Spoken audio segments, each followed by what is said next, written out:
Hello everyone, welcome back. कैसे हैं आप लोग? सब कुछ अच्छा होगा। और class 12th unit first electrostatics का चैप्टर नंबर 2 यानी कि इलेक्ट्रिक पोटेंशियल एंड चार्ज, और उसका है ये लेक्चर नंबर 2। और आज हम करने वाले हैं क्या? Electric potential due to an electric dipole and many more thing. तो अब तक हमने जो इसमें पढ़ लिया वो क्या पढ़ लिया है? इलेक्ट्रिक पोटेंशियल, है ना? क्या पढ़ लिया है? Electric potential difference. ये दोनों के बीच में क्या डिफरेंस होता है ये हम पढ़ चुके हैं, ठीक है। और electric potential due to a single point charge ये भी पढ़ चुके हैं। तो इससे आगे जो पढ़ेंगे हम वो डाइपोल की वजह से फील्ड पढ़ेंगे। तो बेटा मैं हूँ सक्षम वत्स, आपका फिजिक्स टीचर, और करते हैं शुरू आज का लेक्चर, ठीक है। तो टॉपिक है अपना इलेक्ट्रिक पोटेंशियल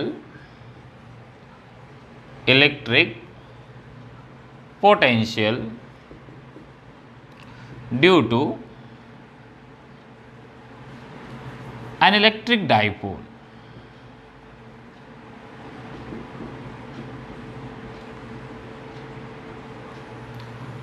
अब देखो, ये जो इलेक्ट्रिक डाइपोल नाम की चीज है ये आपने इलेक्ट्रिक फील्ड में ही पढ़ा था, है ना। वहां भी हमने ये किया था कि एक्सियल लाइन पे कितना होगा, इक्वेटोरियल लाइन पे कितना होगा, और एनी पॉइंट पे कितना होगा। तो यही तीन केस यहाँ भी हो सकते हैं, बट हम सीधे निकालते हैं किसी भी पॉइंट पे। बाद में स्पेशल केस लेके एक्सियल इक्वेटोरियल को सोल्व कर देंगे। अलग अलग भी निकाल सकते हैं, ऐसी कोई बात नहीं है, बट हम सीधा ही एट एनी पॉइंट लेके चलते हैं, ठीक है। तो थोड़ा सा समझते हैं। अब हमने पढ़ा है इलेक्ट्रिक पोटेंशियल, अब यहाँ पढ़ना है डाइपोल की वजह से। तो डाइपोल क्या होता है? डाइपोल क्या होता है? एक ऐसी अरेंजमेंट जिसमें आपको दो चार्ज गिवन है, दोनों का मैग्नीट्यूड सेम होना चाहिए, पोलैरिटी अलग होनी चाहिए। ये पॉइंट है आपका ए, ये पॉइंट है आपका बी, यानी कि यहाँ चार्ज हो गया -Q और यहाँ चार्ज हो गया +Q। -10 है तो इधर +10 है, इसी को डाइपोल बोलते हैं। ये आपका इसका सेंटर पॉइंट हो गया O। तो यहाँ से ये डिस्टेंस कितना हो जाएगा A, और यहाँ से ये डिस्टेंस कितना हो जाएगा A, और इससे एट ए डिस्टेंस R मान लो एक पॉइंट है P, जहाँ पर हमें ये बताना है कि इलेक्ट्रिक पोटेंशियल कितना होगा, ठीक है। अब सिंपल सी बात याद करो, सुपरपोजिशन प्रिंसिपल में हमने क्या पढ़ा था भाई? यहाँ चार्ज है माइनस, यहाँ चार्ज है प्लस, दो चार्ज है तो टोटल पोटेंशियल कितने होंगे? दो। दोनों को उठा के जोड़ दो, बस आ गया आंसर। यही तो करना, और करना क्या है? यानी कि नेगेटिव है ना, तो यहाँ से इस P पॉइंट का डिस्टेंस और यहाँ से इस P पॉइंट का डिस्टेंस, तो यहाँ से यहाँ तक का डिस्टेंस मैंने मान लिया R1 है, और B से P का डिस्टेंस मैंने मान लिया R2 है। तो जो टोटल पोटेंशियल होगा V, वो कितना होगा? V1 + V2। पहला पोटेंशियल इसकी वजह से, दूसरा पोटेंशियल इसकी वजह से। तो V1 का फॉर्मूला क्या आएगा? KQ/R, ये फॉर्मूला होता है ना। तो चार्ज कितना हो गया? माइनस का, तो पोटेंशियल नेगेटिव हो जाएगा। डिस्टेंस हो गया R1, तो ये R1 हो जाएगा प्लस KQ/R2। तो V कितना हो जाएगा? क्या कॉमन आ जाएगा? KQ कॉमन आ जाएगा। 1/R2 - 1/R1 equation 1। R2 plus का है पहले लिख लिया, माइनस का था बाद में लिख लिया, बस सोल्व हो गया।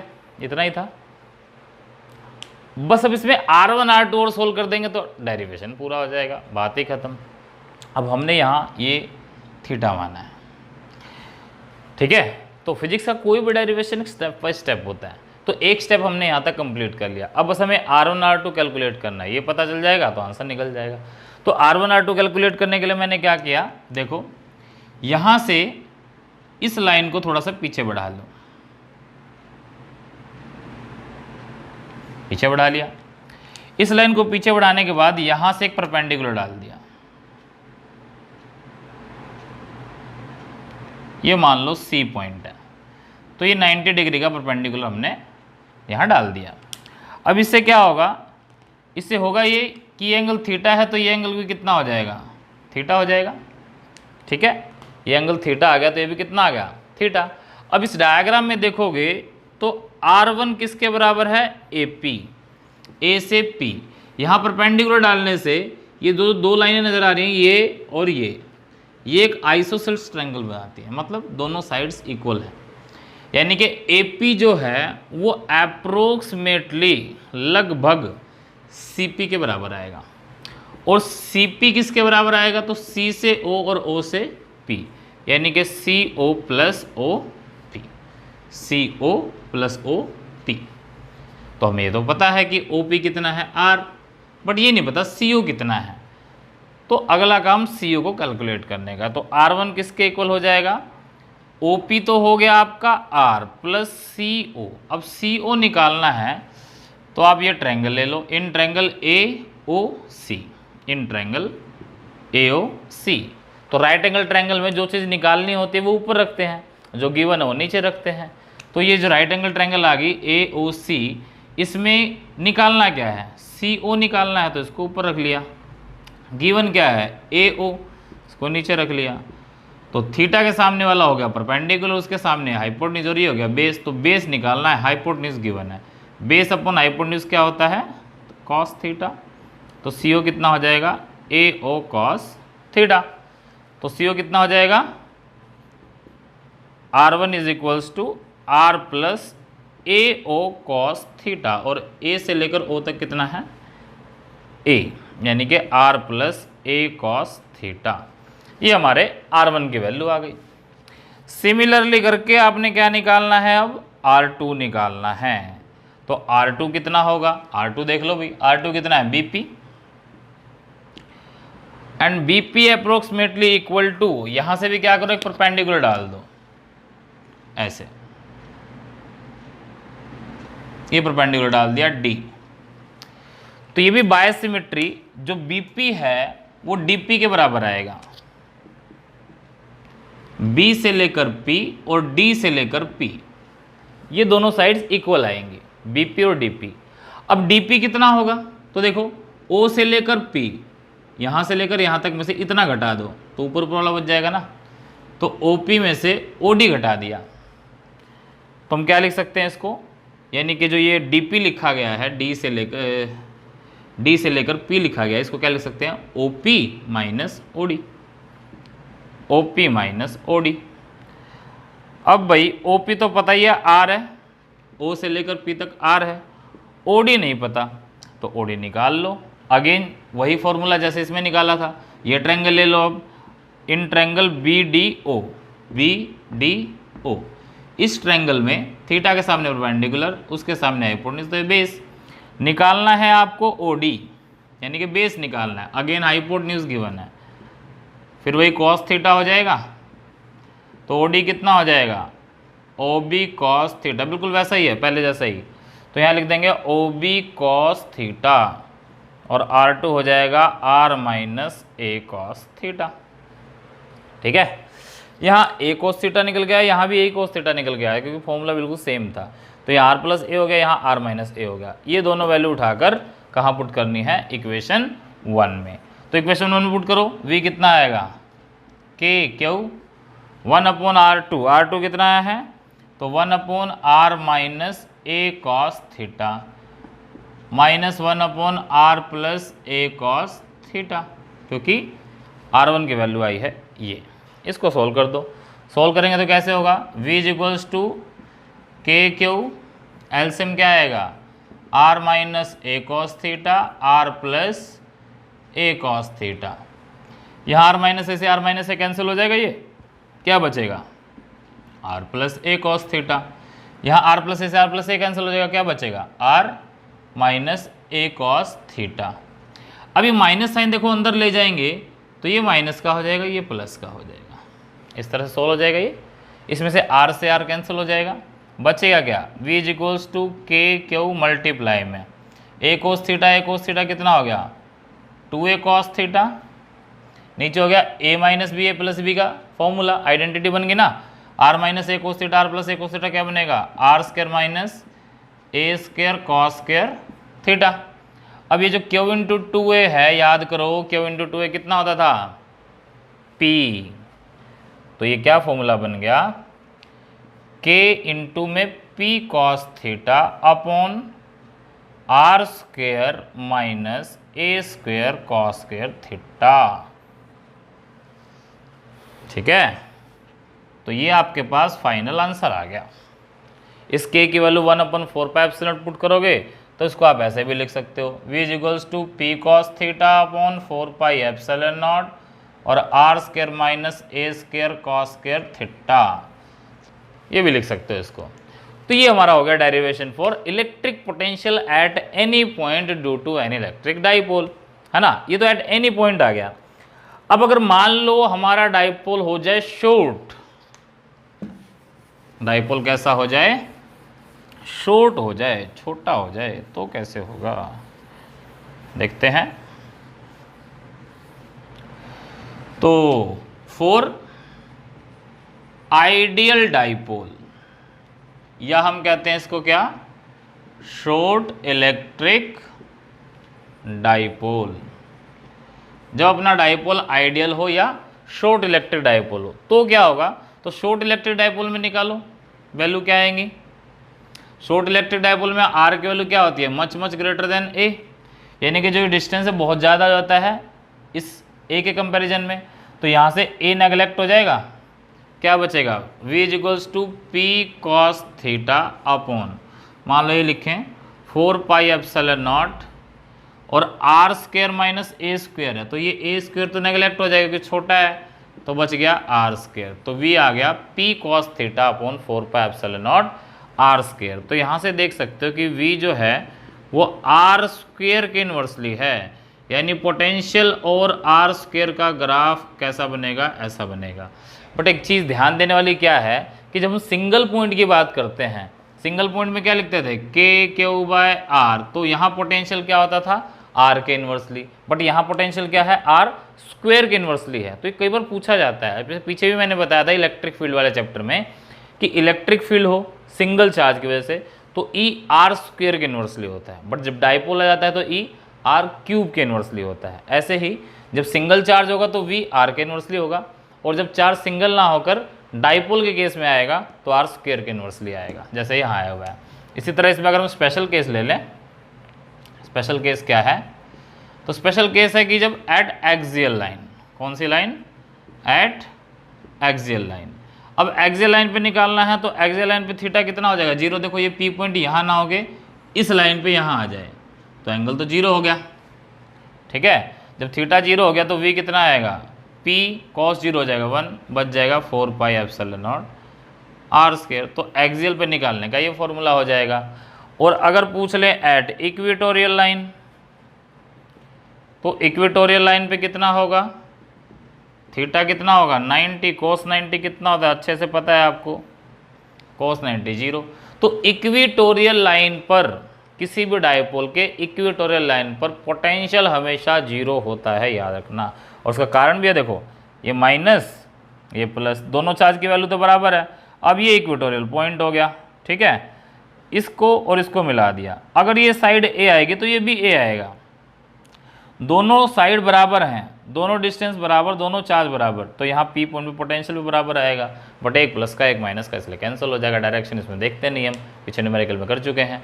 तो याद रखना है कि जो इक्वेटोरियल लाइन आ गई तो वहाँ जीरो, एक्सियल आ गई तो ये, और जनरल पॉइंट आ गया तो ये फॉर्मूला होता है, ठीक है। आई थिंक ये आपको अच्छे से समझ में आ गया होगा, तो इसको आप नोट भी कर सकते हैं, स्क्रीनशॉट ले सकते हैं।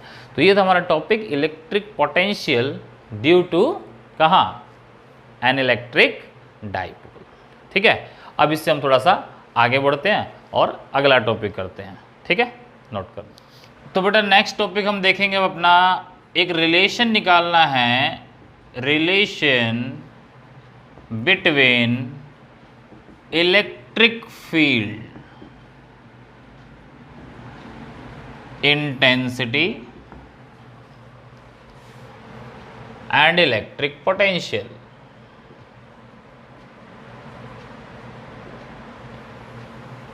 इलेक्ट्रिक फील्ड में और इलेक्ट्रिक पोटेंशियल में हमने एक रिलेशन निकाल के दिखाना है, ठीक है। अब देखो रिलेशन निकालने से पहले एक चीज समझाऊंगा आपको, जैसे E देखो क्या है, के क्यू बाय आर स्क्वायर, और V क्या है, के क्यू बाय आर। तो एक रिलेशन तो आपको यहीं से नजर आ रहा होगा कि के क्यू बाय आर स्क्वायर को आर इंटू आर ऐसे लिख दें, तो ये क्या है, V तो है, तो E हो गया V अपॉन आर, बस यही रिलेशन है। मैथमेटिक्स के अंदर यानी कि न्यूमेरिकल्स के अंदर यही रिलेशन ज़्यादा काम आने वाला है, इसी को हमने डिराइव करना, बट इसको थोड़ा सा और अच्छे फॉर्म में डिराइव करेंगे ताकि हम डायरेक्शन को भी समझ सके। तो इसलिए हम क्या करेंगे, इसके अंदर सबसे पहले चार्ज कंसीडर करेंगे। तो मान लो हमारे पास एक चार्ज है प्लस क्यू, अब इससे एट ए डिस्टेंस आर या किसी भी डिस्टेंस पे इसके इलेक्ट्रिक फील्ड के अंदर 2 पॉइंट मान लो, ए मान लो और बी मान लो, दोनों के बीच का डिस्टेंस मान लिया डी आर है। अब अगर मान लो कोई टेस्ट चार्ज यहाँ रखा होगा क्यू नोट, ठीक है, टेस्ट चार्ज क्यू नोट रखा है, तो इस पॉजिटिव चार्ज की वजह से इस पर जो फोर्स लगेगी वो इधर लगेगी, और वो कितनी होगी, क्यू नोट इंटू में ई, है ना, फोर्स की वैल्यू क्यू नोट ई होगी। हमें मूव करवाना है ए से B, D R distance, angle हो गया 180 डिग्री, ये होगा ना। तो कुल मिला के जो वर्क डन आएगा डी डब्ल्यू वो कितना आएगा, force into displacement F dot D R, dot product हटाएंगे तो क्या आएगा, कॉस थीटा, यानी कि F D R cos 180 degree. Cos 180 कितना होगा, तो -1, तो माइनस बाहर ले लिया, बच गया एफ डी आर। एफ की वैल्यू पुट कर दो, कितनी आएगी, एफ की वैल्यू क्या है, क्यू नोट इंटू में ई इंटू में डी आर, ठीक है। इस क्यू नोट को इधर ले आओ, तो D W by Q naught is equals to minus E into D R, ये आ गया। अब याद करो हमने पढ़ा था V क्या होता है, work per unit test charge, work done in moving the test charge from one point to another, एक पॉइंट से अनदर लाने में जो वर्क होता है वही होता है ना। अब याद करो हमने पोटेंशियल डिफरेंस पढ़ाया था। अब A से B, इन्फिनिटी से A लाता तो A का पोटेंशियल होता, बट A से B लाऊंगा तो इन दोनों के बीच का क्या हो गया, पोटेंशियल डिफरेंस, dV हो गया ना। यानी कि V अगर W बाई क्यू नोट है तो dV क्या होगा, dW बाई क्यू नोट, ये भी बोल सकते हो। तो इसके जगह मैं क्या लिख सकता हूँ, dV is equals to minus E D R, और E क्या हो जाएगा, minus dV upon D R, ठीक है। यानी कुल मिला के ए से लेके बी तक जो वर्क हुआ वो इन दोनों के पॉइंट का पोटेंशियल डिफरेंस हुआ, तो ये जो वर्क डन है पोटेंशियल डिफरेंस के बराबर है, डीवी के बराबर। तो हम इसको डीवी लिख सकते हैं, यहाँ से ई क्या आ जाएगा, minus D V by D R. अब ये एक इंपॉर्टेंट रिलेशन आ गया, E equal to minus D V by D R, और यहाँ जो डीवी बाई डी आर है इसे बोलते हैं हम पोटेंशियल ग्रेडियंट। बड़ी इंपॉर्टेंट टर्म है, क्या बोलते हैं, पोटेंशियल ग्रेडियंट, इसको बोलेंगे पोटेंशियल ग्रेडियंट। अब पोटेंशियल ग्रेडियंट तो आ गया, ठीक है, मगर ये स्केलर हो गया वेक्टर, तो यहां से देखो इलेक्ट्रिक फील्ड वेक्टर होता है, तो ये भी क्या होगा, it is a vector quantity. अब वेक्टर क्वांटिटी है तो डायरेक्शन भी होगी। अब क्योंकि यहां देख रहे हो नेगेटिव साइन है, इसका मतलब पोटेंशियल ग्रेडियंट की डायरेक्शन हमेशा इलेक्ट्रिक फील्ड से अपोजिट होगी, या ये कह दो इलेक्ट्रिक फील्ड की डायरेक्शन पोटेंशियल ग्रेडियंट से अपोजिट होगी। तो its direction is always opposite to electric field. Electric field से हमेशा कैसी होगी, इसकी डायरेक्शन ऑपोजिट होगी, ठीक है। यूनिट क्या होगी, तो इसकी ऐसा यूनिट हो जाएगी वोल्ट पर मीटर, वोल्ट पर मीटर, ये इसकी ऐसा यूनिट हो जाएगी, ठीक है। तो हम कहते हैं ना इलेक्ट्रिक फील्ड की 2 यूनिट होती है, एक न्यूटन पर कूलम, इलेक्ट्रिक फील्ड की ये होती है ना एफ बाय क्यू नोट, तो यहाँ से निकालते हैं न्यूटन पर कूलम यूनिट आती है। दूसरी यूनिट यहाँ से आती है वोल्ट पर मीटर, ये भी इलेक्ट्रिक फील्ड की यूनिट हो सकती है, ठीक है, कोई दिक्कत। तो ये हो गया हमारा पोटेंशियल ग्रेडियंट और इसके बीच में रिलेशन। अब एक दो और इसकी बातें, तो डायमेंशंस भी अगर हम निकालेंगे इसमें, तो पोटेंशियल ग्रेडियंट का डायमेंशनल फॉर्मूला वही आएगा जो इलेक्ट्रिक फील्ड का होता है, यानी कि MLT-3A-1, ठीक है। तो इसको आप नोट कर लीजिए ताकि मैं इसको रब करके नेक्स्ट आगे करूं, ठीक है। पॉज करके नोट कीजिए या फिर स्क्रीनशॉट ले लीजिए, बाद में नोट करना। तो अब इसको आगे बढ़ाते हैं। ये तो हमने इसके बारे में बेसिक चीज़ें पढ़ ली कि भाई ये रिलेशन आ गया। अब इस रिलेशन की सिग्निफिकेंस क्या क्या है वो और पढ़ लेते हैं, वो और समझ लेते हैं। तो क्या होगा, अब रिलेशन आया हमारे पास E is equals to minus D upon D are.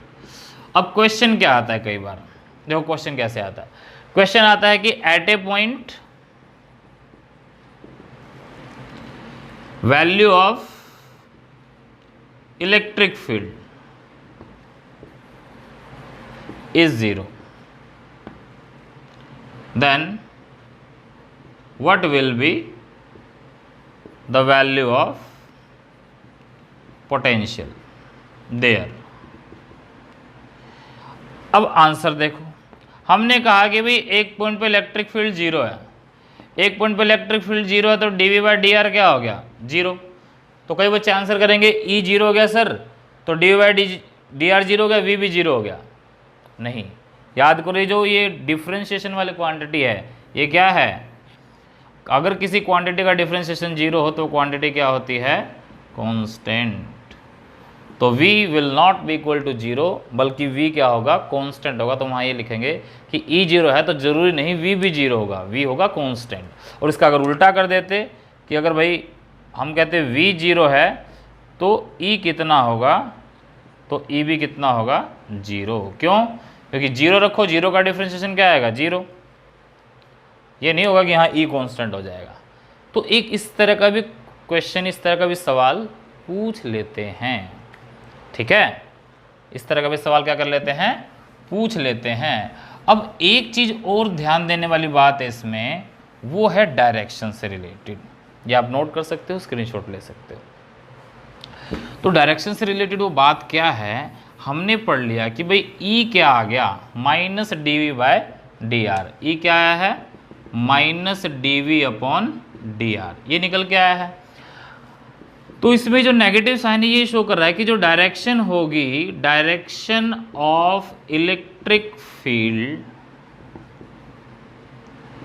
Is always in the direction of decreasing potential. यानी इलेक्ट्रिक फील्ड की डायरेक्शन हमेशा उधर होगी जहां पोटेंशियल डिक्रीज हो रहा होगा। जैसे मैंने मान लो ये इलेक्ट्रिक फील्ड लाइन ड्रॉ कर दी, ये एक ए पॉइंट है, ये एक बी पॉइंट है। अब इलेक्ट्रिक फील्ड ऐसे जा रहा है ना, ये ऐसे जा रहा है इलेक्ट्रिक फील्ड लाइन, तो मैं कहूंगा ए से बी की तरफ जा रहा है, इसका मतलब बी पर पोटेंशियल कम है, ए पर पोटेंशियल ज़्यादा है। जैसे कहते हैं ना टेम्परेचर, हीट का फ्लो कहाँ से कहाँ होता है, हाई से लो होता है कि लो से हाई। तो नेचुरली क्या है, हीट हमेशा हाई से लो की तरफ जाती है, हाई टेम्परेचर से लो टेम्परेचर की तरफ। इसी तरह चार्ज कहाँ फ्लो करेगा, तो हाई पोटेंशियल से लो पोटेंशियल की तरफ। प्रूफ भी देख लो, मान लो भाई मेरा चार्ज यहाँ था प्लस क्यू, तो प्लस क्यू की वजह से इलेक्ट्रिक फील्ड आउटसाइड होती है ना। अब मैं मान लूँ ये एक पॉइंट यहाँ के पॉइंट है, ये एल पॉइंट है, ये एम पॉइंट है, ये 1 मीटर दूर है, ये यहाँ से 2 मीटर दूर है, और ये वाला यहाँ से 3 मीटर दूर है। तो के पॉइंट का पोटेंशियल कितना होगा, के क्यू बाय 1,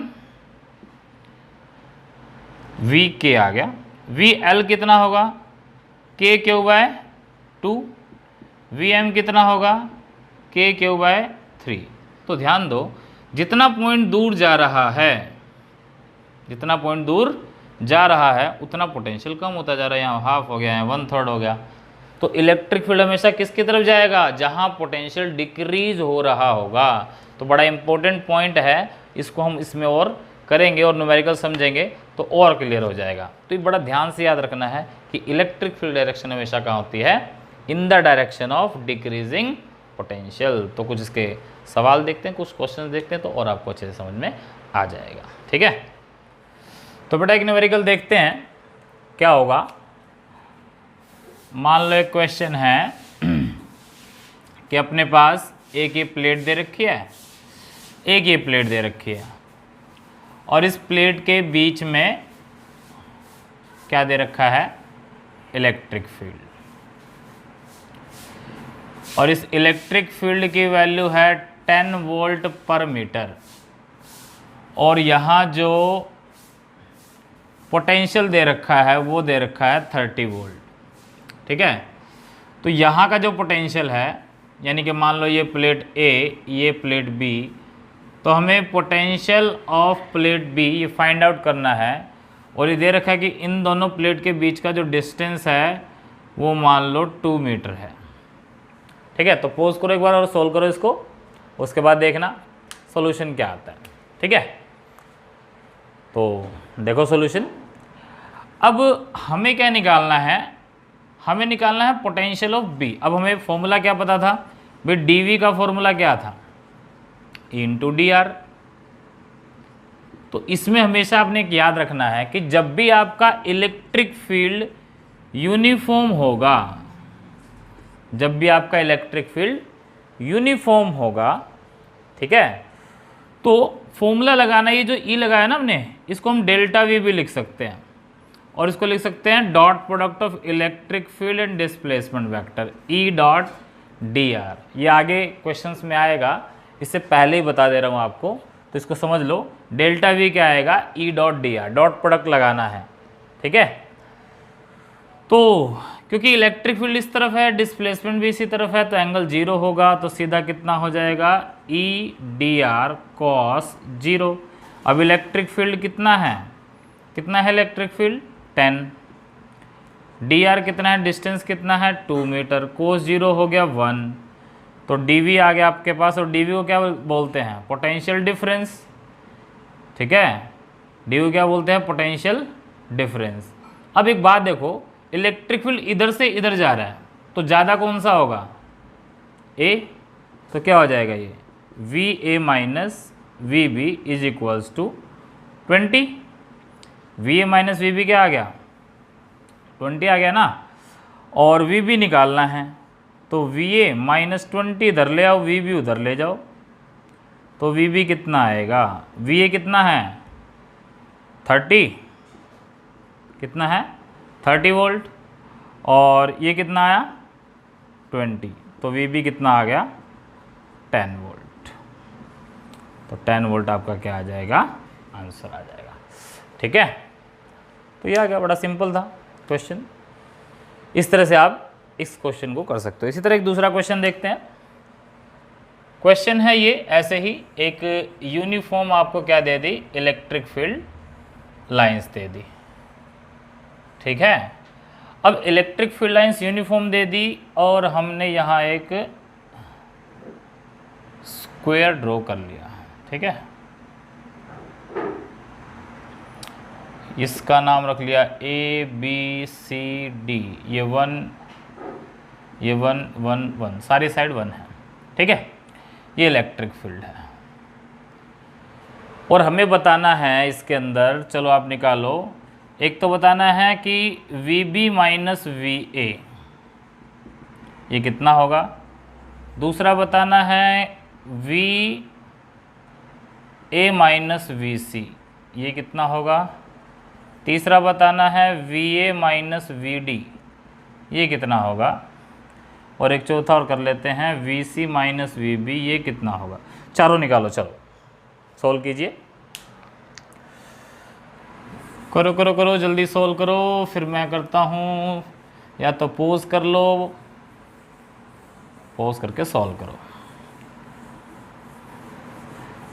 खुद सोल्व करोगे तभी ये क्वेश्चंस होंगे बेटा, नहीं तो मैं कितने क्वेश्चंस करा दूँ आपको आएंगे नहीं, समझ तो आ जाएगा मगर सोल्व नहीं होगा।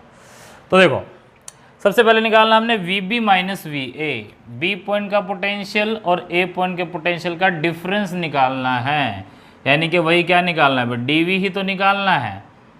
और फॉर्मूला क्या था, ई डी आर कॉस थीटा, यहाँ कॉस कितना हो जाएगा, इलेक्ट्रिक फील्ड इधर है, डिस्प्लेसमेंट भी इधर है, तो वैल्यू रख दो कितना, ई की वैल्यू, अब मान लो ई की वैल्यू मैंने नहीं दी थी, चलो ई की वैल्यू यहाँ ले लेते हैं 20 वोल्ट पर मीटर, तो कितना हो जाएगा 20, डी आर कितना है 1, कोस 0 कितना आएगा 1, तो डी वी कितना हो गया, है ना, एक बार देख लेते हैं, ई कितना दे रखा था 20, डी आर हो गया 1, कोस 0 1, तो हमारा आ गया 20।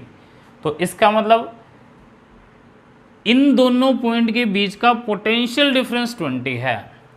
अब यहाँ पूछा है V B minus V A, अब मैं वी ए में से वी बी माइनस करूँ या वी बी माइनस में से वी ए माइनस करूँ, तो आंसर तो 20 ही आएगा दोनों केस में, बट एक में प्लस आएगा एक में माइनस। तो अभी हमने ये चेक करना है ये प्लस का आएगा या माइनस का, तो यहाँ देखो V B minus V A. अब इन दोनों बड़ा कौन सा बताओ, ये बड़ा है, क्यों, क्योंकि इलेक्ट्रिक फील्ड की डायरेक्शन हमेशा कहाँ होती है, in the direction of decreasing potential, तो बी का कम हो गया, ए का ज़्यादा होगा, कम में से ज़्यादा माइनस करेंगे आंसर क्या आएगा, नेगेटिव। तो इसका मतलब जो V B minus V A आएगा वो -20 वोल्ट आएगा। बस आ गया आंसर पहला। दूसरा आंसर निकालो। दूसरा है V A minus V C, V A minus V C, ये आंसर पॉजिटिव आएगा, पहले से ही आपको दिख रहा है। क्यों? क्योंकि ए पहले सी देखो दूर है, हालांकि तिरछा है मगर है तो इससे दूर, तो यहाँ कम होगा यहाँ ज़्यादा होगा, तो आंसर पॉजिटिव आना एक चीज़ पक्की है। अब ये डिस्प्लेसमेंट हो गया हमारा यहाँ से लेके यहाँ तक, और ये इलेक्ट्रिक फील्ड हो गया, तो इसके बीच का एंगल कितना हुआ, ये 45 डिग्री, ये 45 हुआ ना।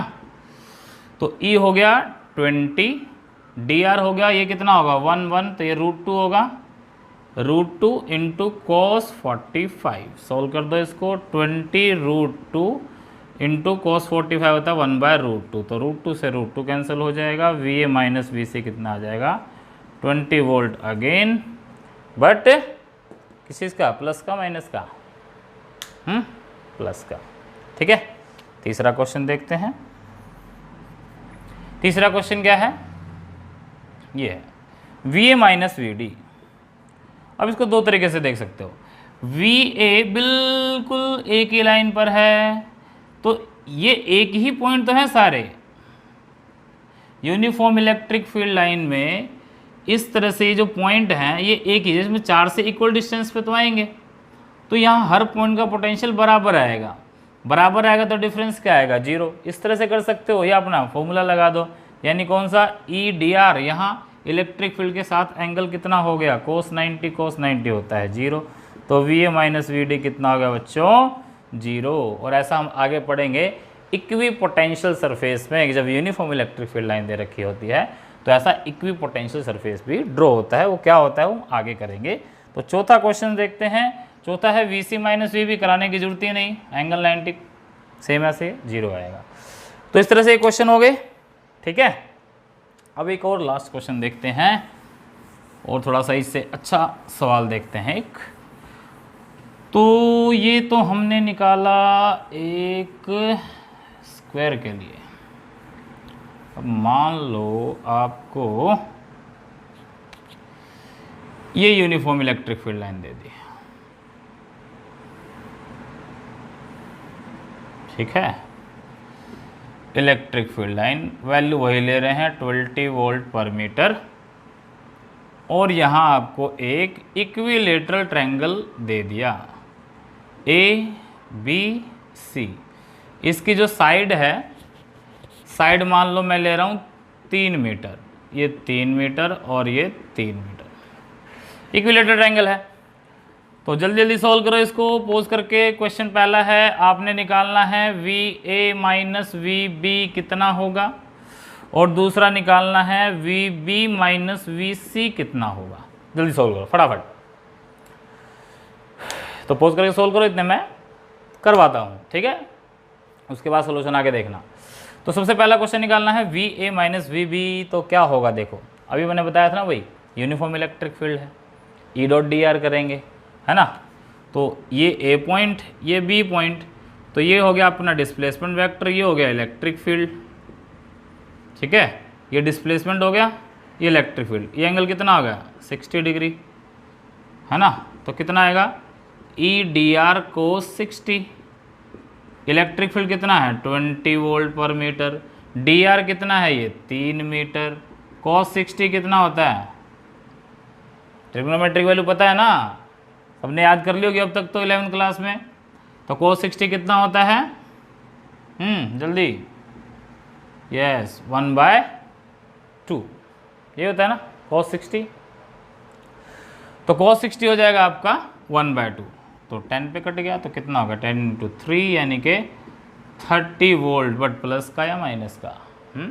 तो यहाँ देखेंगे अब ए का ज़्यादा है या बी का, तो देखोगे ए पॉइंट बी से दूर है, तो ए का कम है बी का ज़्यादा है, तो ए का कम है बी का ज़्यादा है, ये नेगेटिव वाला ज़्यादा है, तो आंसर क्या आएगा -30 वोल्ट।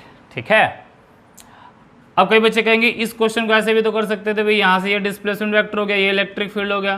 बिल्कुल कर सकते हैं, ले लो, कोई दिक्कत नहीं।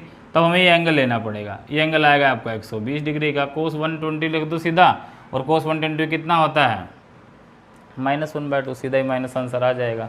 उस केस में कोई दिक्कत ही नहीं है, ठीक है।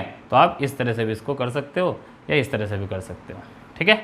अब मान लो यहाँ से निकालते हैं VB माइनस VC, तो VB माइनस VC डिस्प्लेसमेंट इधर, इलेक्ट्रिक फील्ड इधर, ये तो सीधा ही निकल जाएगा। ये तो बड़ा आसान है। EDR cos 0, E कितना है 20, DR कितना है 3, cos 0 1, तो ये आ गया सीधा 20 30 60 60 वोल्ट। पॉजिटिव या नेगेटिव, तो B बड़ा है, C छोटा है, तो बड़े में छोटा जाएगा तो पॉजिटिव आंसर आएगा।